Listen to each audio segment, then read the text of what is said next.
You cannot use money to assuage the deeper issues within the context of our own community.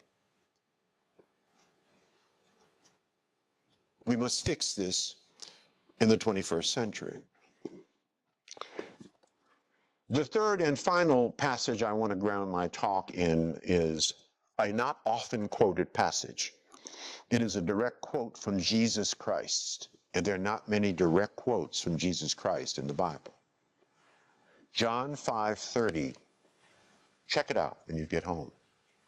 And Jesus said, I of my own self can do nothing. Now this was Jesus.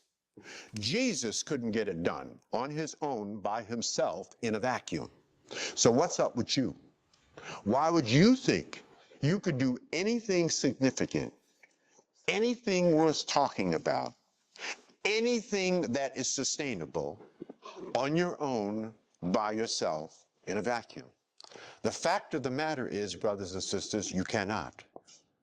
This passage says to me that we were born to network, that we were born to work with and through each other, that we were born to collaborate. But we have not learned this lesson. Because God has given us everything we need to succeed. We have everything we need to succeed in this great country except each other. Jews have each other. Asians have each other. East Indians have each other. Arabs have each other. We don't have each other. So God asked me to say to you on my trip here yesterday, while I was 35,000 feet in the air, he said, George, I want you to tell my black friends in Dallas at the library tomorrow morning that I ain't giving them anything else. God will not be giving black people anything else. What will we do with it? Until we demonstrate to God that we can be better stewards of that which we already have. And when we can demonstrate to God that we can be better stewards of that which we already have, we will also demonstrate to ourselves, and most importantly, demonstrate to the world that we are a force to be reckoned with. So with all this money and all these resources, we are not a force. We have, you heard me say it, we have every single thing we need except each other.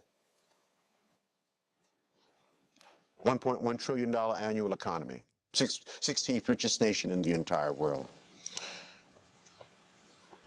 You could take the overwhelming majority of countries in sub-Saharan Africa, combine their gross domestic product, and it would not equal the $1.1 trillion that we bring to the table in a single year. We have brain power. We're brilliant people. Most of us have forgotten who they really are, but we are brilliant. We have surpassed W.E.B. Du Bois' dream. Remember his 90-year-old dream of the talented 10th? His dream was if at least 10% of black people could get the finest education possible, he meant a college education. They would then get that education, they would then come back to their community, they would reinvest in their community, and that 10% alone would uplift the entire race. That was Du Bois' dream. We've surpassed that dream. 18% of black folks in America, 18%. That's an 80%, almost doubling of what Dr. Du Bois wanted for us, right? 18% of black folks in America have at least a 4-year college degree or better. So let me say that another way. We have a lot of PhDs in our community. We now need some PhDs, right? We need some PhDs. So we are brilliant people. And here's an interesting statistic you don't hear very often. 60% of the black workforce, nearly 9 million of us, are in executive, managerial, supervisory, professional specialty, vocational, technical, administrative, sales, and business ownership positions. That is an army of potential role models and mentors to help those who are stuck in the cycle of poverty. In fact, there is no army in the entire world larger than the army of black people that have succeeded in this country. So make no mistake about it, success runs in our race. But the question is, what are we doing with this? What is the state of mind of Black America? If Dr. King were to come back here today, 50 years after his death, he would be ecstatic that Barack Hussein Obama is president. He predicted it. He predicted there would be a black president within 40 years. But he would be angry with black people about every single thing else. He would just simply look at black people and say, is this what I took a bullet for? Is this what I took? We're at the bottom of every single statistic that matters in America. And we came over here on the Mayflower for the 35th year in a row. We're at the bottom of the SAT scores for the 35th year in a row. Asians are now at the top. They have replaced white males and white females. And I don't even want to get into the statistics. You know what the statistics are.